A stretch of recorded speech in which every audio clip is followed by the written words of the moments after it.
El plan de nuestro Padre.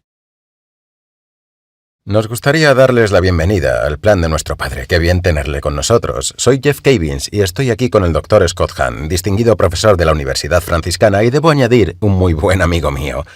Ha tenido una gran influencia en mi vida, en traerme de vuelta a la Iglesia Católica, y estoy seguro que muchos de ustedes han escuchado sus cintas y han leído su libro Roma Dulce Hogar. Bueno, estamos en medio de una serie, El plan de nuestro Padre, y estamos investigando las Escrituras, estamos leyendo la Biblia juntos, y estamos descubriendo que nuestro Padre tiene un plan para nosotros. Así que estamos emocionados de que se haya unido a nosotros hoy. ¿Sabe, Dr. Hahn? Si los televidentes están escuchando ahora mismo y están diciendo, no tengo la Biblia, nunca he leído la Biblia, pero me gustaría hacerlo, por lo que ha dicho en los programas anteriores, estoy entusiasmado, quiero adentrarme en ella. Como católico, ¿qué opciones tenemos? Bueno, hay muchas opciones, y yo diría que nos busquemos la versión perfecta, porque ninguna versión es perfecta, en términos de traducciones al inglés, pero hay muchas buenas. Si tienes la antigua Douay Rheims, puede que te sirva. La Confraternity son dos versiones antiguas que muchos católicos tienen, y las tomarán y encontrarán que son legibles y fiables. La Biblia más común ahora para los católicos en la traducción inglesa es la Nueva Biblia Americana. También es buena. También está la Biblia de Jerusalén. La que más recomiendo es la Revised Standard Version Catholic Edition que Ignatius Press publica, por ejemplo, bajo el nombre de Ignatius Bible. También está disponible a través de Scepter Press en Princeton, Nueva Jersey, y creo que es probablemente la traducción más fiable para mi dinero. ¡Qué bien! Sí. La gente puede ir a su librería católica local o buscarla en las páginas amarillas e ir y obtener una copia. Correcto. Y si estás buscando herramientas de estudio, también me gustaría recomendar la Biblia de Estudio de Navarra, o simplemente es realmente la Biblia de Navarra. Todavía no es un volumen, en realidad son 12 volúmenes que cubren todo el Nuevo Testamento. Es como un comentario. Exactamente. Los 27 libros del Nuevo Testamento están cubiertos en 12 volúmenes. En la parte superior de la página está la versión católica revisada. Y también tienes comentarios tomados de los escritos de los primeros padres de la Iglesia, de los concilios de la Iglesia, comentarios de los doctores de la Iglesia y muchas otras fuentes que aplican las Escrituras a tu propia vida diaria y abren también la palabra de Dios a tu contemplación. Creo que también es importante decir que una vez que se tiene una Biblia, alguien me preguntó una vez, ¿cuál es la mejor traducción de la Biblia? La mejor traducción de la Biblia es la que lees. Usted necesita... Así es. Entrar en ella. Una vez que compre una Biblia, no la ponga en la mesita. Comience a leerla. Puede parecer un poco difícil al principio, pero con los meses y con los años, llegas a un punto donde descubres el plan de tu Padre. Pero quiero decir, si tienes 2 o 3 versiones, tal vez incluso 4, encuentro que siempre que quiero acercarme a un pasaje, miraré la traducción de ese texto a través de las lentes de 2 o 3 o tal vez 4 o 5 traducciones, y siempre se obtiene una visión interesante al mirar diferentes traducciones. Estupendo. Bien, entremos en nuestro estudio. Lo dejamos en nuestro último programa hablando del libro de los jueces, y queremos construir una especie de puente entre el libro de los jueces, o el periodo de los jueces. Ahora vamos a pasar al Reino Unido. Hablamos de gente como Saúl y David y Salomón. ¿Por qué no nos tiende un puente? Bueno, en realidad el texto del Antiguo Testamento lo hace por nosotros porque el versículo que cierra el libro de los jueces es Jueces 21-25. En aquellos días no había rey en Israel. Cada uno hacía lo que le parecía bien, y no es la primera vez que se encuentra esa frase en el libro de los jueces. De hecho, se utiliza como estribillo continuo en Jueces 17:6, 18:1, 19:1 y aquí, 21:25. 4 veces aparece este versículo en el libro de los jueces como señal de advertencia de que las cosas no van bien en Israel, porque falta un liderazgo santo. Y también hay una falta de cumplimiento con respecto al pacto del Deuteronomio que tanto discutimos en las últimas semanas.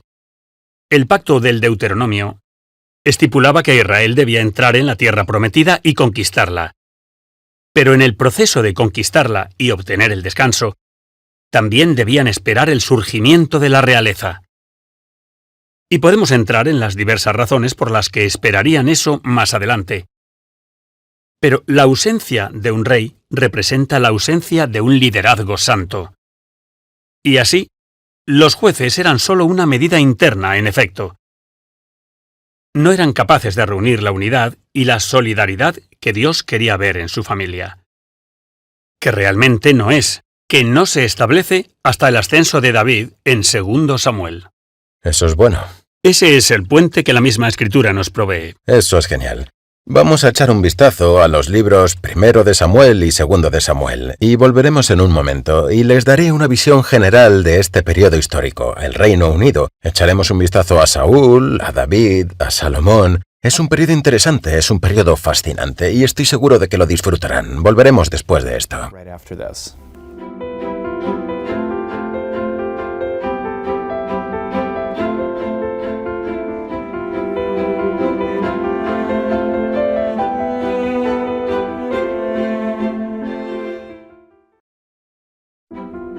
El plan de nuestro Padre.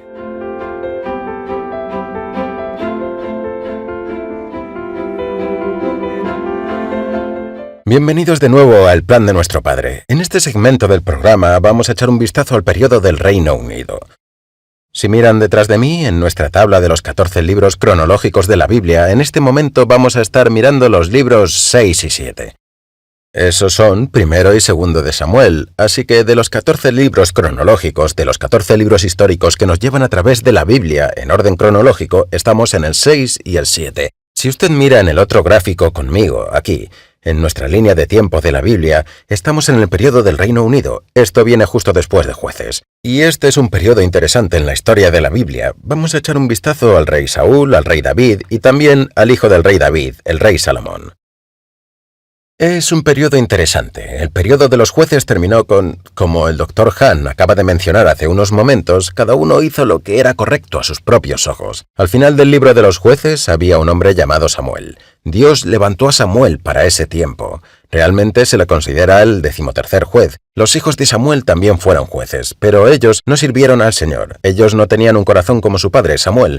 Y como resultado de eso, pasamos al libro de 1 Samuel 8, donde el pueblo de Israel, después de un par de siglos de vivir en ciudades-estado y de tratar con sus enemigos y de pasar por este ciclo de pecado, finalmente claman y dicen, queremos un rey, queremos un gobernante, queremos a alguien que nos gobierne. ¿Recuerdan que en nuestro estudio de hace un par de segmentos, si están con nosotros, Deuteronomio 17 decía que Dios había hecho provisiones para un rey? Pero esta gente quería un rey como todas las otras naciones. Querían lo correcto, pero por las razones equivocadas. Querían un rey que los gobernara, lo cual era correcto. Pero querían un rey como todas las demás naciones. Bueno, esto molestó al profeta Samuel. Llamamos a Samuel profeta y juez.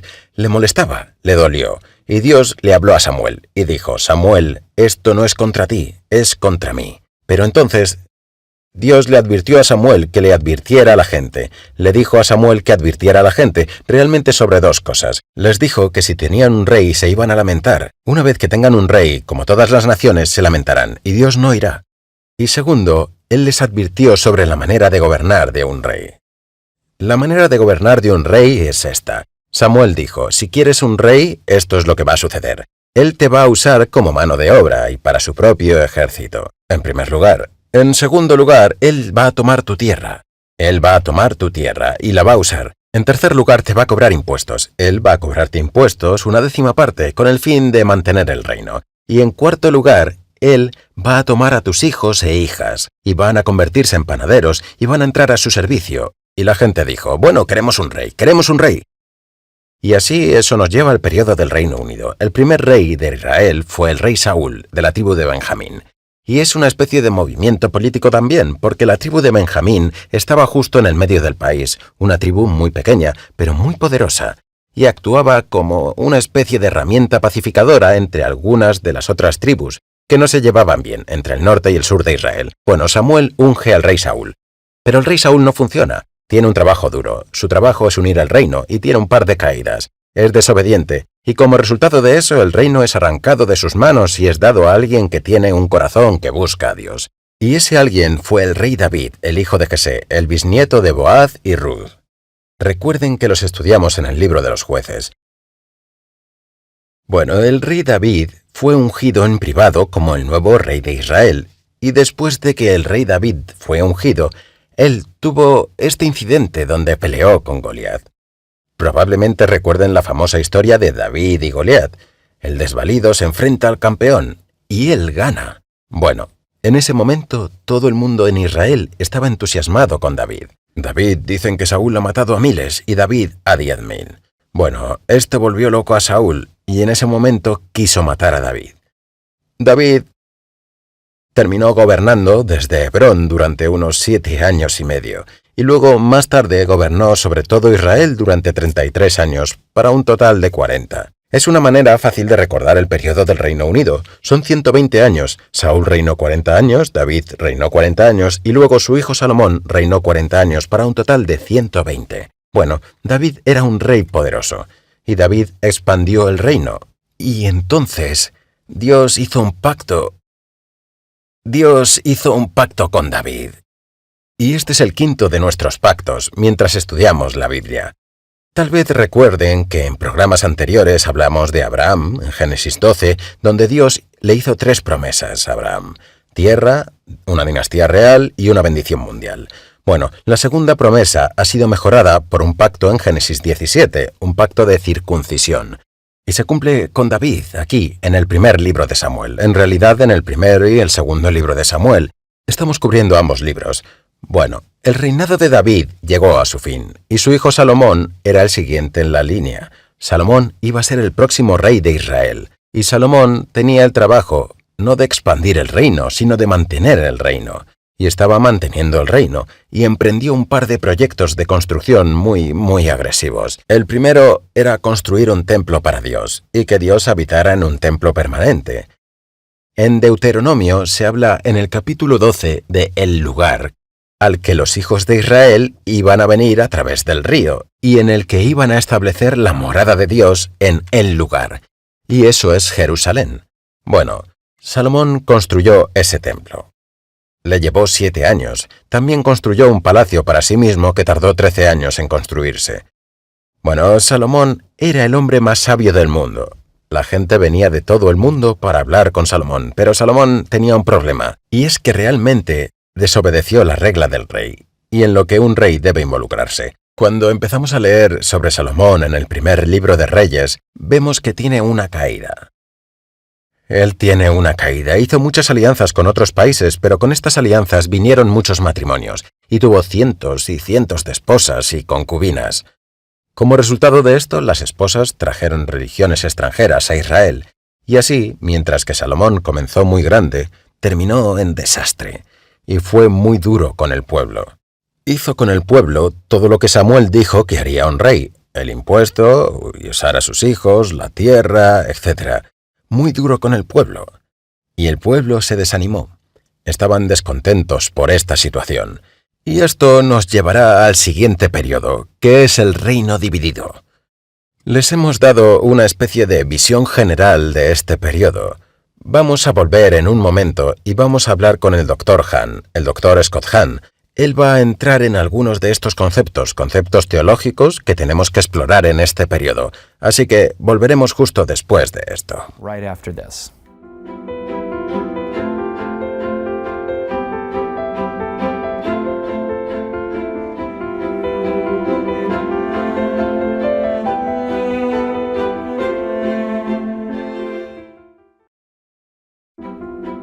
El plan de nuestro Padre.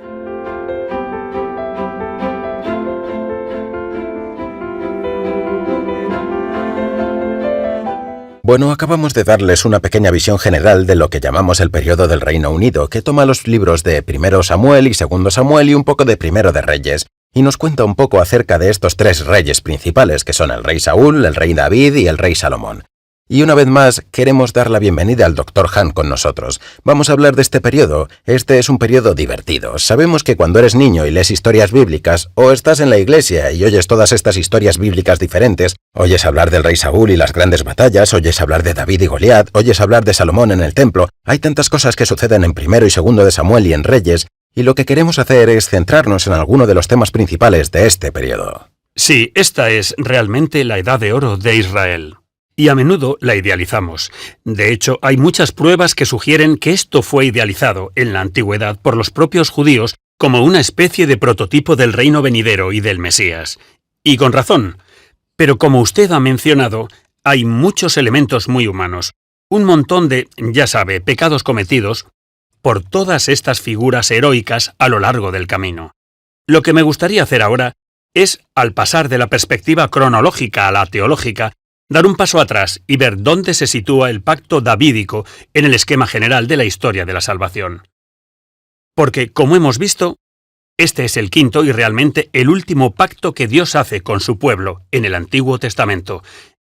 Este es el pacto que realmente prepara el escenario para el nuevo pacto que Jesús ratifica. Eso es bueno. Volviendo al principio, tenemos un pacto matrimonial con Adán y luego tuvimos el pacto del hogar con Noé. Tuvimos un pacto tribal con Abraham. Luego tuvimos un pacto nacional con Israel, que es la familia de Dios. Pero ahora, de repente, Israel ya no es simplemente una nación. Dios ha elevado a Israel al estatus, o al nivel de ser un reino. Podrías pensar, ¿cuál es la diferencia entre ser un reino y ser una nación? Bueno, un reino es una nación que gobierna otras naciones, y ciudades, estado, e islas, y colonias, y así sucesivamente. En este punto en el tiempo, Dios ha tomado a Israel, su hijo primogénito. Recuerden de Éxodo 4:22. El Padre ha tomado a Israel, este primogénito. El Padre ha tomado a Israel, esta nación primogénita, y la ha elevado a una estatura en la que realmente puede comenzar a ejercer una mayor influencia sobre las naciones gentiles. Precisamente porque ha encontrado a un hombre en David, un hombre según su propio corazón, a través del cual puede trabajar para llevar a estas naciones de vuelta a la comprensión de que Dios es su Padre, de vuelta al glorioso descubrimiento de que están llamados a ser parte de la propia familia del pacto de Dios. Así que, si lo miras de esta manera, puedes ver lo culminante que es realmente el pacto davídico. También es útil recordar que en el tercer pacto, el pacto con Abraham, vimos que un pacto se dividía en tres partes. Casi se pueden detectar tres pactos distintos que Dios hace con Abraham, allí en Génesis 15, en Génesis 17 y en Génesis 22. En el 15 era un pacto con Abraham. En el 15 fue un pacto con respecto a la tierra, un pacto que ya se ha cumplido ahora a través del pacto mosaico, porque a través de Moisés y Josué y los jueces, la tierra que Dios prometió ya ha sido entregada.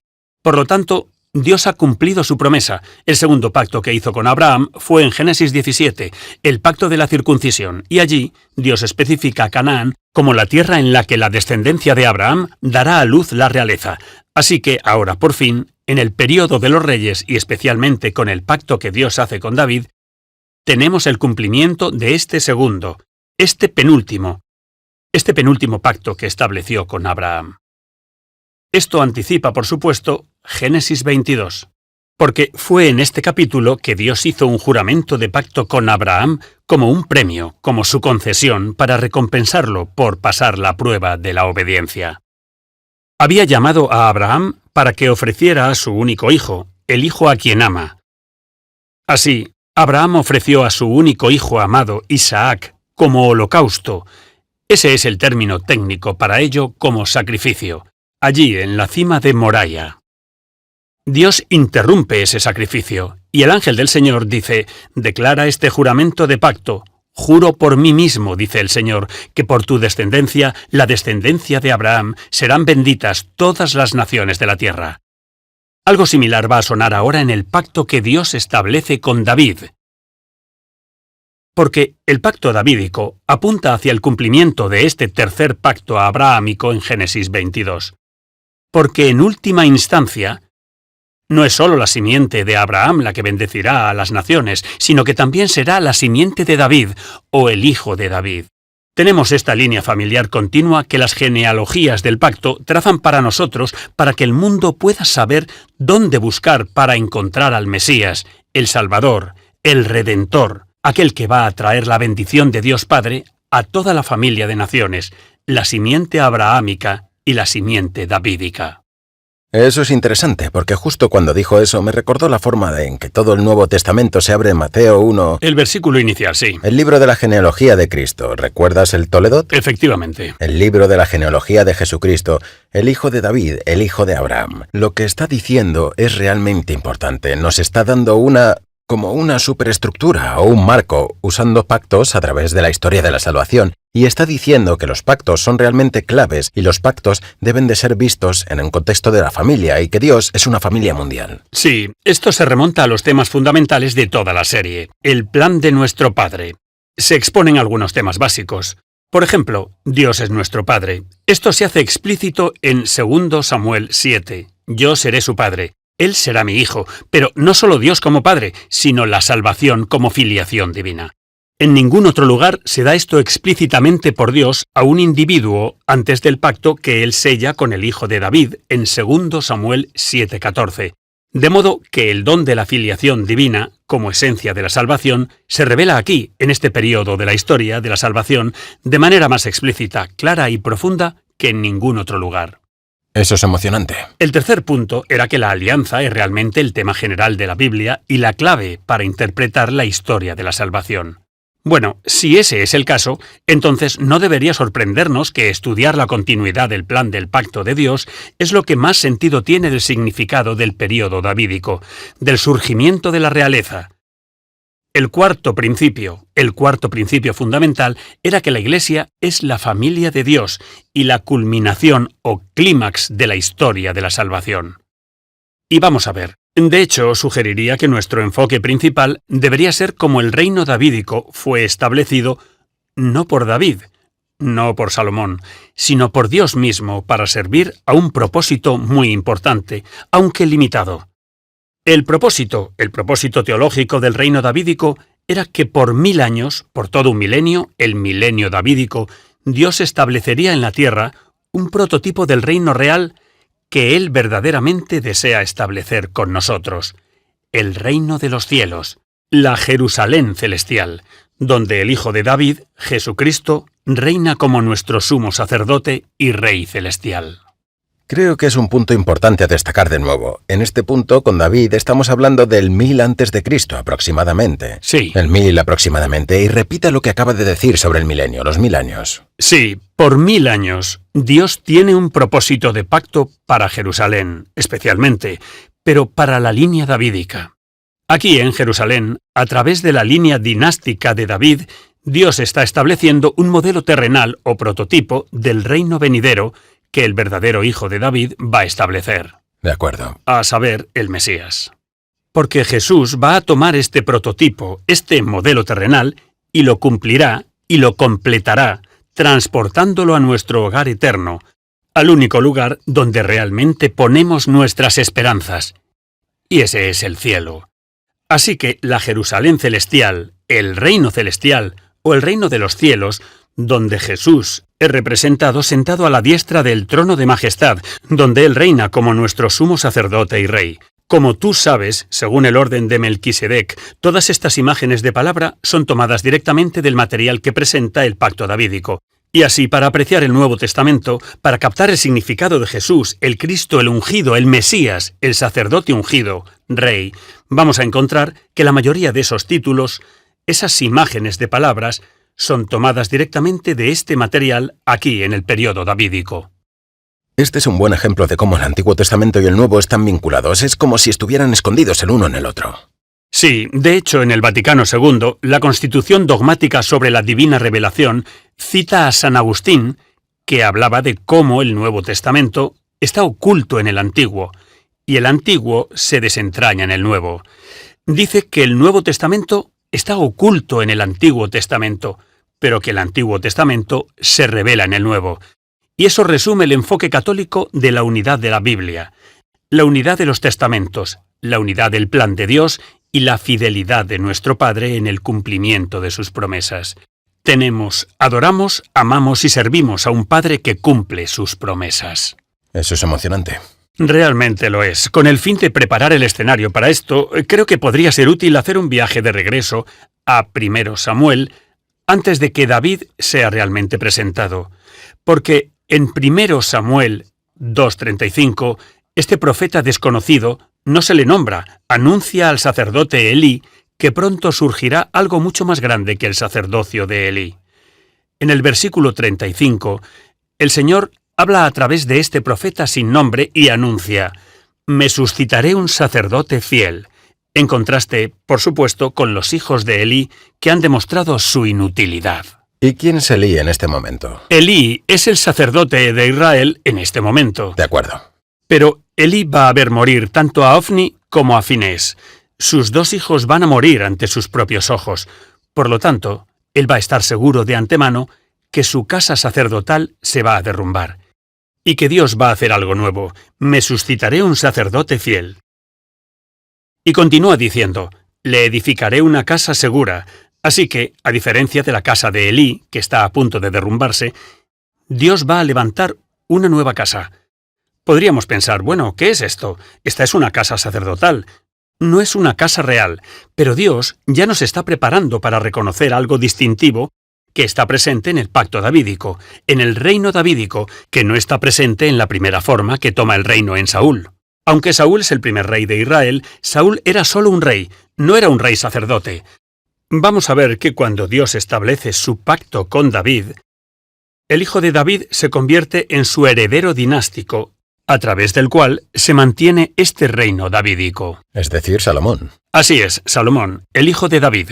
Dios hace un juramento a David diciendo, «Yo haré que tengas un hijo, y le construiré una casa, y durará para siempre».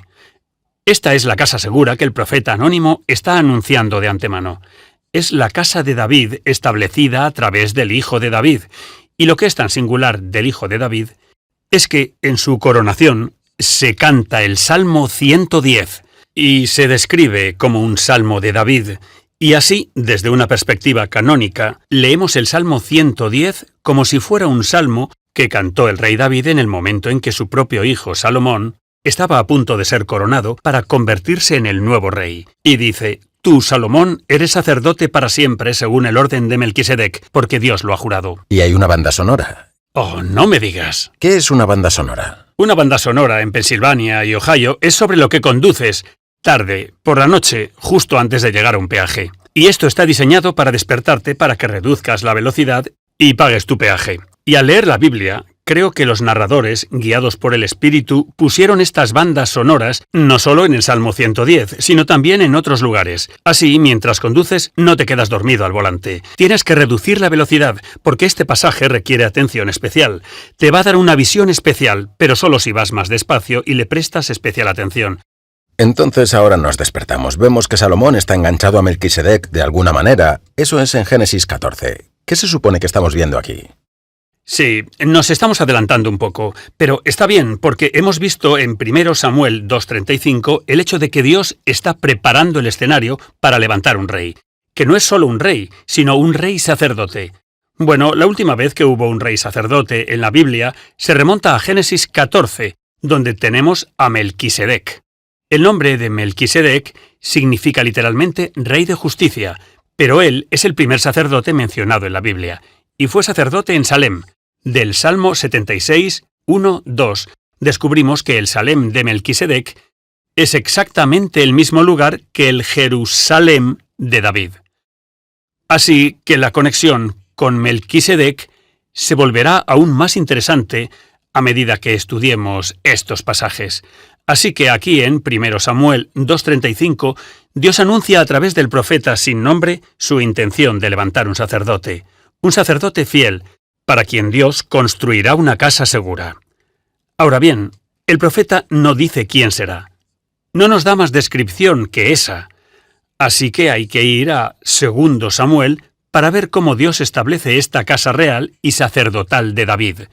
Comienza en 2 Samuel 5, donde las 12 tribus se ponen de acuerdo. David, tú vas a ser nuestro rey. Y comienza en el versículo 1. Entonces todas las tribus de Israel vinieron a David de Hebrón y le dijeron, «He aquí, somos hueso y carne tuya». Esa es una fórmula de pacto. Ya hemos visto la conexión entre pacto y familia. Así que, hueso de mi hueso, carne de mi carne, tú, David, eres nuestro hueso y nuestra carne. Eres pariente nuestro por pacto. Por lo tanto, puede ser nuestro padre espiritual. Puede ser nuestro rey y nuestro pastor. Y describe, como ya sabes, el «tú serás pastor». Serás príncipe. Verso 3. Así que todos los ancianos de Israel vinieron al rey en Hebrón. Y el rey David hizo un pacto con ellos en Hebrón, ante el Señor, y ungieron a David rey sobre Israel. Había reinado sobre Judá durante 7 años, y a partir de este momento reinó durante 33 años más, no solo sobre su propia tribu de Judá, sino sobre las 12 tribus de Israel. Ahora bien, una vez que el narrador describe cómo es el rey sobre las 12 tribus, pasa directamente a describir, en los versículos 6 a 16, cómo David conquista Jerusalén. Es como si Jerusalén fuera la última fortaleza que resiste a los israelitas. Así pues, David conquista Jerusalén, Y tan pronto como la descripción de la conquista de Jerusalén por David se da en el capítulo 5, el narrador pasa en el capítulo 6 a describir cómo David, sin pestañear, sin pensárselo dos veces, coge inmediatamente el arca de la alianza, de la que ya hemos hablado antes, como la cosa más sagrada, el objeto más sagrado del antiguo Israel. Toma el arca de la alianza y la lleva a Jerusalén. ¿Por qué Jerusalén? ¿Cuál es la importancia de Jerusalén? Bien, se podría mirar a Jerusalén y comprender su importancia estratégica, militar o política. Militarmente hablando, Jerusalén está asentada en un lugar muy bonito, que es defendible, una ciudad fortaleza ideal, en las montañas. Pero otro aspecto sería, políticamente hablando, está situada en una especie de zona neutral. Así que, ya sabes, tendría razones seculares para querer establecer Jerusalén como su propia capital política. Pero él está haciendo algo mucho más que construir su capital política aquí.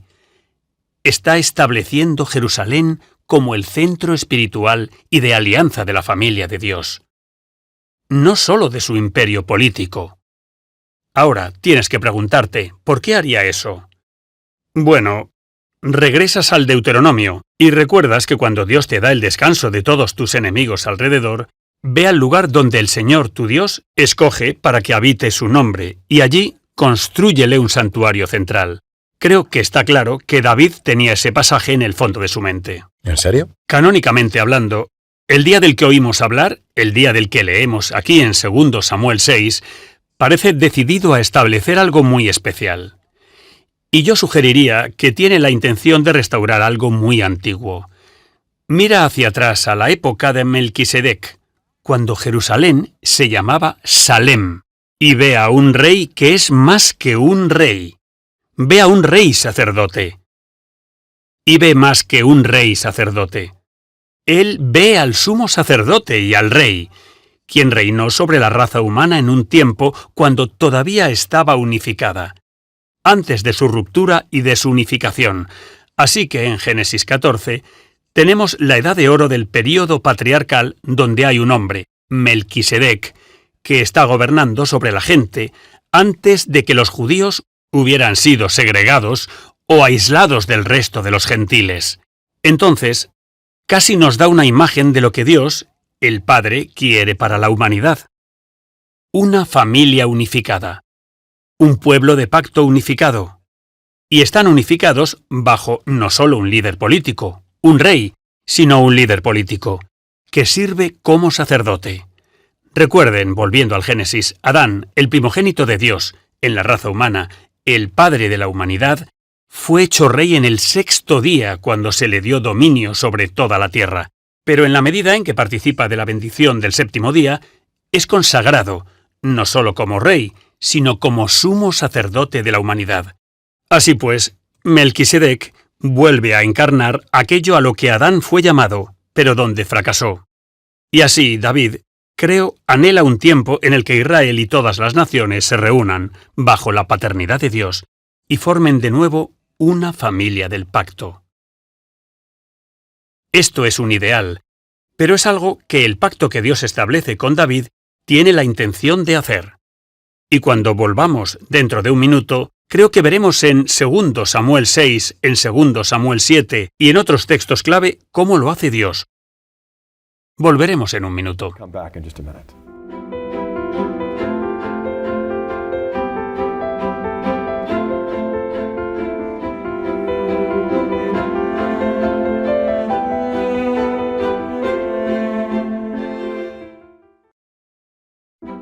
El plan de nuestro Padre.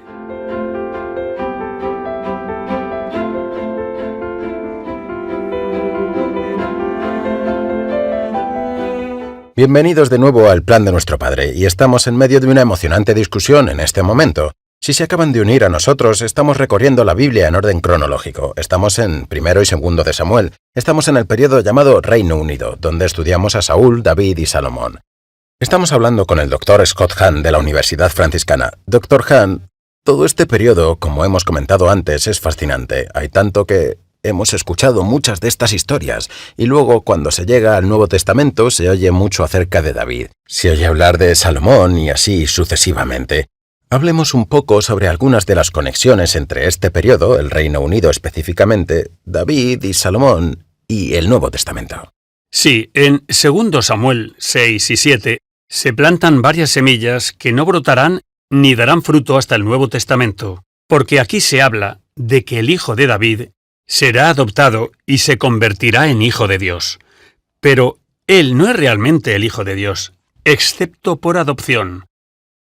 Pero anticipa al verdadero eterno hijo de Dios, entrando en la familia humana, entrando en el linaje de Abraham e identificándose con el linaje de David, para que el eterno hijo de Dios realmente llegue a ser el hijo de David. Y también entra en la historia como rey que es sumo sacerdote, y viene a Jerusalén. Pero él establece Jerusalén en una manera mucho más grande. Él establece un reino eterno, un reino celestial, una Jerusalén celestial. Vamos a ver cómo Jesús viene a cumplir muchos otros aspectos del pacto con David. Él es quien construye el templo de Dios que dura para siempre. Él es el hombre dotado de sabiduría divina, como Salomón, pero él es un mayor que Salomón, como encontramos descrito en Mateo 12.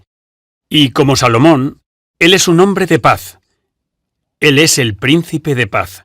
Y también vemos cómo él no es solo el rey de Israel, sino como Salomón, él reina sobre los gentiles, también en una familia de pacto unificada.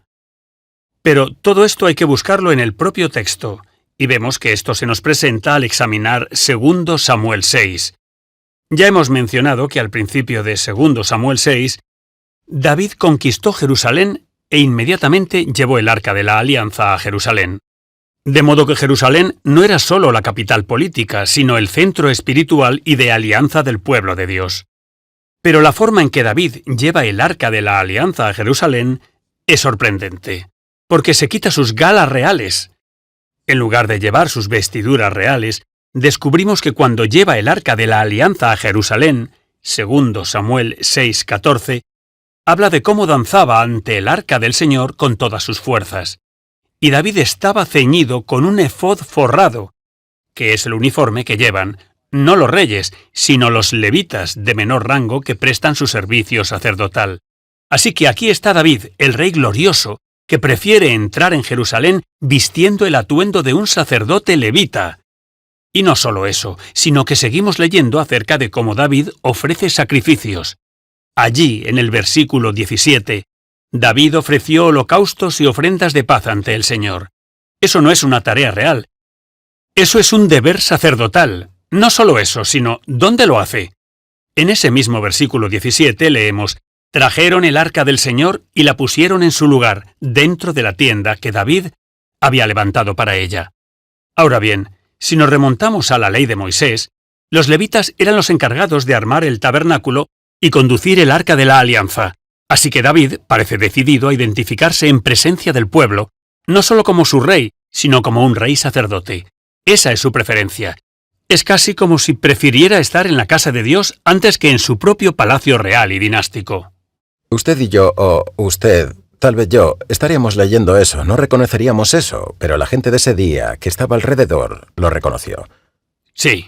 Me pregunto por qué Mical, la hija de Saúl, se molestó por esto. Sí, lees en el versículo 20 cómo David regresó a bendecir su casa, pero Mical, la hija de Saúl, quien también era la esposa de David, salió a recibir a David y le dijo: como se honró hoy el rey de Israel, descubriéndose hoy ante los ojos de sus criadas, como se descubre desvergonzadamente uno de los vulgares. En otras palabras, está pensando en los días de gloria de su padre, el rey Saúl, que nunca se habría dejado ver con este efod de lino que llevaban los levitas. No, él era demasiado grandioso. No capta la visión en el corazón de David.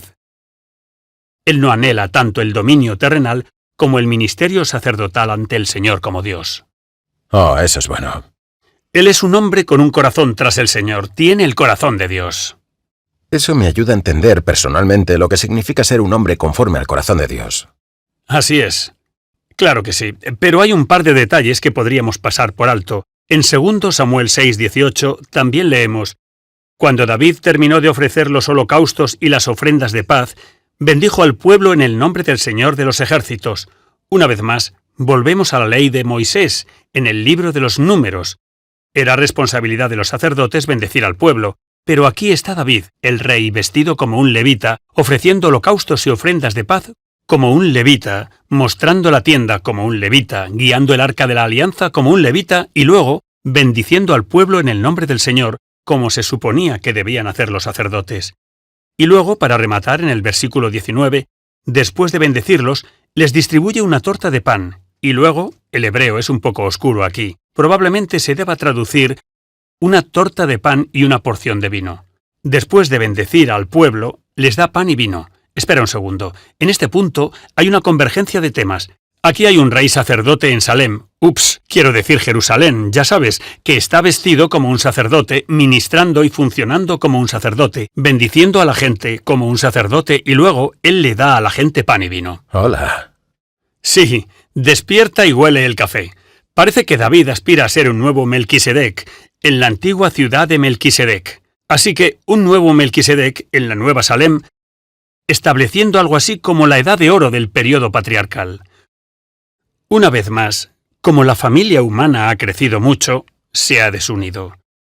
Pero ahora, tal vez, Dios en su misericordia y gracia usará al rey de Israel, David, para restaurar la unidad de la familia humana de Dios. Esa es una buena manera de recordar este periodo, el Reino Unido, esa palabra unido, que es más que unir al reino de Israel, sino que estamos hablando de toda la raza humana. Aquí hay un intento de reunir a toda la raza humana. Correcto. Y ya sabes, esta sugerencia, creo, se hace aún más razonable por el verso de apertura de 2 Samuel 7. Y por cierto, 2 Samuel 7 es quizás el capítulo más importante De acuerdo. en toda esta sección de las Escrituras, porque aquí es donde encontramos el oráculo de Natán. El profeta Natán entrega un oráculo de Dios a David, anunciando el pacto de Dios con el hijo de David. De acuerdo. Ahondaremos en esto en un minuto, pero el versículo inicial dice, cuando el rey habitaba en su casa, y el Señor le había dado descanso de todos sus enemigos en derredor. Esperen un segundo. Suena una campana. Eso es más de lo que Josué le había dado al pueblo. Josué les había dado descanso, es decir, había conquistado la tierra para que pudieran vivir allí. Pero esto es algo más. Esto es Dios dando descanso de todos los enemigos alrededor. Esto es exactamente de lo que habló Moisés en Deuteronomio 12. Cuando Dios te dé descanso de todos tus enemigos alrededor, pero entonces estableces un santuario central. Vas al lugar que el Señor tu Dios elija para que habite su nombre y le construyes un santuario. Y allí llevarás todas tus ofrendas y sacrificios. Así pues, David es ahora consciente de que ha llegado la etapa final del pacto deuteronómico. No acabamos de conquistar Canaán. No acabamos de establecer la realeza. Ahora es el momento de construir el santuario central en esta antigua y grandiosa vista sagrada de Salem. Solo que ahora es Jerusalén. Y así, David le pregunta al profeta Natán, «Mira, yo habito en una casa de cedro, pero el arca de Dios habita en una tienda. ¿Puedo construirle una casa?» Y al principio, Natán le dice, «Ponte a trabajar. Haz lo que te dicte el corazón». Pero entonces Natán se acuesta esa noche y recibe una palabra del Señor. Y Natán le entrega esa palabra del Señor a David al día siguiente y le dice, «Espera, no tan rápido. Hay algo más en mente aquí». El Señor le dice a David, a través del profeta Natán, «No me vas a construir una casa. Yo voy a hacerlo por ti, porque yo te rescaté, yo te di poder, yo te libré, yo he hecho todas estas cosas». Y así, versículo 10, «Señalaré un lugar para mi pueblo Israel y lo plantaré». Y continúa en el versículo 11. Aquí es donde llegamos al meollo del asunto. El Señor te declara que te hará una casa. No vas a construirle una casa. Esa es una aspiración maravillosa, pero primero el Señor te va a construir una casa. ¿Pero qué significa que Dios le va a construir una? ¿Va a bajar como carpintero y le va a construir una? No, no es eso en absoluto. La palabra casa, bayith, en hebreo significa 3 cosas. Significa familia, pero también significa dinastía, como la casa de David, o la casa de Borbón, o la dinastía de Habsburgo era la casa de Habsburgo. Esta es la casa de David, que Dios va a construir dándole un hijo y haciéndolo heredero, es decir, voy a construirte una dinastía. Pero el tercer significado de casa, como descubriremos en unos versículos, es templo. Dios va a construirle una casa a David ampliando su familia, dándole un hijo, Salomón. Entonces, Salomón va a ser el que construya a Dios una casa. Salomón va a ser el que haga todo lo que su padre David anhelaba hacer. Pero primero, Dios dice, el Señor te declara que el Señor te hará una casa. ¿Cómo lo hará? Cuando se cumplan tus días y te acuestes con tus padres, levantaré después de ti a tu descendiente, a tu simiente, que saldrá de tu cuerpo y afirmará su reino. Ese es Salomón. Edificará una casa a mi nombre. ¿Qué es eso? Bueno, eso es el templo. Dios construirá una casa para David dándole un hijo, que será un heredero dinástico, estableciendo una casa dinástica. Y entonces el hijo de David se dará la vuelta y construirá una casa para Dios. Edificará una casa a mi nombre, que es el templo. Y estableceré el trono de su reino para siempre. Así la dinastía davídica va a ser divinamente establecida eternamente. ¿A través de Salomón? Sí, de manera provisional. Pero a través del verdadero hijo de David que Salomón prefigura tipológicamente, que es Jesús. Ahí es donde vamos a encontrar que se cumple realmente este pacto. Él edificará una casa a mi nombre, y yo afirmaré el trono de su reino para siempre. Yo seré su padre, y él será mi hijo. Una vez más, eso se cumple provisionalmente en Salomón, quien es adoptado por pacto para ser hijo de Dios. Pero se cumple perfectamente en Jesús, quien es, desde toda la eternidad, el Hijo de Dios Padre. Yo seré su padre, y él por mí, hijo. El hijo de David no es solo el hijo de David, también será el hijo de Dios. Y continúa describiendo en el versículo 16, y tu casa y tu reino serán asegurados para siempre delante de mí. Tal como el profeta anónimo había anunciado en 1 Samuel 2:35. Tu casa y tu reino serán afirmados para siempre delante de mí. Tu trono será firme para siempre. De acuerdo con todas estas palabras, y de acuerdo con toda esta visión, Natán le habló a David, y David entonces enloqueció. Se vuelve loco. No puede creer que el Señor lo bendiga de esta manera. El siguiente verso, el rey David entró y se sentó delante del Señor y dijo, ¿quién soy yo, oh Señor Dios? Ese es un hombre humilde, según el propio corazón de Dios. Yo no soy nada, pero tú lo eres todo. Y puedes hacer lo que quieras a través de un humilde como yo. ¿Quién soy yo, oh Señor Dios? ¿Y cuál es mi casa para que me haya traído hasta aquí? Y sin embargo esto fue poca cosa a tus ojos, oh Señor Dios. David continúa diciendo, tú has hablado de la casa de tu siervo por mucho tiempo, y me has mostrado, y aquí es donde la RSV, creo, se desliza un poco en una mala traducción, dicen, me has mostrado las generaciones futuras, pero tienen la amabilidad de darnos una nota a pie de página. La nota, al pie, dice el hebreo, esta es la ley para el hombre, y de hecho el versículo 19 es precisamente eso. El hebreo Torah Fadom es literalmente Torah, ley o leyes para Adom, que significa hombre, humanidad. Y así, David está diciendo, no solo me estás bendiciendo a mí, no solo bendices a mi hijo, no solo bendices a mi familia, no solo estás bendiciendo a mi dinastía, estás bendiciendo a todo Adom. Estás dando a través de mí y de mi hijo una Torah, una ley de alianza para todo Adom. El profesor Walter Kaiser, del seminario Gordon Conwell, tiene un artículo, La alianza con David, una carta para la humanidad, en el que nos da un buen argumento para mostrarnos que lo que Dios está haciendo aquí es nada menos que revelar un plan de alianza para abarcar a toda la humanidad. En otras palabras, lo que Moisés dio a Israel en el Sinaí, Dios lo va a dar a través de David, a todo Adom. Así, Dios dio la ley, la Torá, a Israel a través de Moisés. Pero ahora Dios va a dar la Torá para Adom. Dios va a dar una ley de pacto para toda la humanidad a través de David, en el Hijo de David. Ya sabe lo que está hablando aquí. Esto es hermoso, esto es bueno, esto es material de lección USDA. Sí. Estaba pensando en las conexiones del Nuevo Testamento mientras hablábamos antes. Y sabe que lo que está diciendo aquí es lo que realmente el ángel le dijo a María. Ya sabe, mirando en Lucas 1, el ángel dijo, no temas María, porque has hallado gracia delante de Dios, y he aquí concebirás en tu vientre y darás a luz un hijo.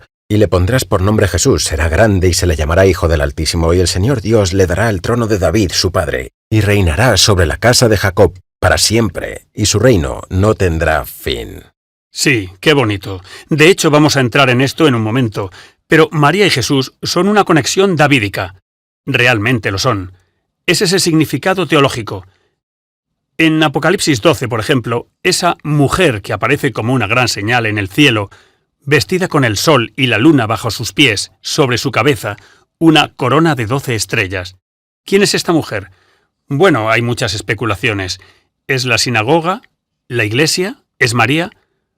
Bueno, los papas lo han dicho, es un símbolo, pero es un símbolo enraizado en la Santísima Virgen María. Ella es la Reina Madre, quien da a luz al Mesías en Apocalipsis 12:5. Ella dio a luz un hijo varón, uno que ha de regir a todas las naciones con vara de hierro. Esa es una cita tomada directamente del Salmo 2:9, un salmo davídico. Y así en el Salmo 2 descubrimos el paradigma, el modelo para María y Jesús. Descubrimos el modelo del reino de David, porque en el Salmo 2 leemos cómo el Señor ha establecido al hijo de David. Dice así: «He establecido a mi rey en Sión, mi monte santo». Versículo 7. «Yo contaré el decreto del Señor. Él me dijo: Tú eres mi hijo, hoy te he engendrado. Pídeme y haré de las naciones tu heredad, y de los confines de la tierra tu posesión. Las quebrarás con vara de hierro y las desmenuzarás como vasija de alfarero. Por lo tanto, oh reyes, sed sabios, sed advertidos, oh gobernantes de la tierra». El rey davídico debía ser honrado, venerado y obedecido por todos los reyes. Salomón gobierna sobre todos los reyes de la tierra, de acuerdo con este pacto que Dios establece. Así el Salmo 2 establece el programa de Naciones Unidas de Dios. En el pacto davídico, todas las naciones estarán unidas bajo el hijo de David para formar una familia del pacto, y este es realmente el secreto para entender el vínculo entre el pacto davídico aquí y el Nuevo Testamento, porque en Jesús vemos al hijo de David, que es el hijo de Dios, por juramento del propio Dios. Él también se convierte en el rey de Israel y establece un reino celestial.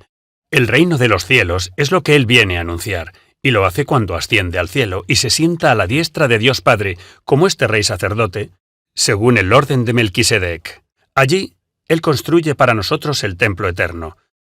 Allí establece para nosotros el verdadero reino mundial de todas las naciones. Allí nos revela un nuevo pacto. Vaya plan. Una nueva ley. Exacto. Y allí descubrimos también lo que encontramos en la Santísima Virgen María, porque cuando Salomón subió al trono, estableció en Primera de Reyes 2:19 que su propia madre fuera la Gebirá, la reina madre, que se sentará a la diestra del hijo de David y llevará peticiones al rey en nombre de sus súbditos. Vaya. Y allí encontramos en la Gebirá, la Reina Madre, el prototipo de lo que María ha de ser también, en la Jerusalén celestial. Ella está entronizada a la diestra de su Hijo, como Reina Madre en la Jerusalén celestial. Sabe, nunca he estado más entusiasmado con las Escrituras desde que he regresado a la Iglesia Católica y me he hecho católico. Déjame decirte. Sí. Tiene mucho sentido. ¿Sabes? Y esto abre la Biblia para nosotros, porque a través del Hijo de David, Dios da a las naciones una ley por la cual pueden caminar en justicia. Encontramos en la ley de Moisés la Torá para Israel, pero encontramos en la literatura sapiencial la Torá por la cual las naciones pueden caminar en la verdad y la justicia. La sabiduría que Dios da a Salomón no es solo la sabiduría para construir el templo, es la sabiduría que las naciones se reunirán en el templo para escuchar, porque de Sión saldrá la ley y correrán a Sión todas las naciones y oirán la palabra del Señor. Y eso no se refiere solo a la Jerusalén terrenal durante 1000 años. Eso sirvió meramente como prototipo de la Sión celestial, la Jerusalén celestial. Y todas las naciones vendrán a la Iglesia, que es la Jerusalén celestial, porque de la Iglesia brotará la ley, la Torá, la sabiduría por la cual todos podremos andar rectamente delante del Señor. Este es el plan de la alianza. Esta es la Iglesia católica. Esta es la fe católica. Y cuando profundizas en las Escrituras, cobra vida. ¡Qué emocionante! No puedo animarte lo suficiente para que profundices en la Biblia y la estudies de la forma en que la Iglesia la enseña, porque aquí es donde realmente descubrirás la belleza de ser católico. Volveremos en una semana y discutiremos esto aún más. Que Dios te bendiga. God bless you.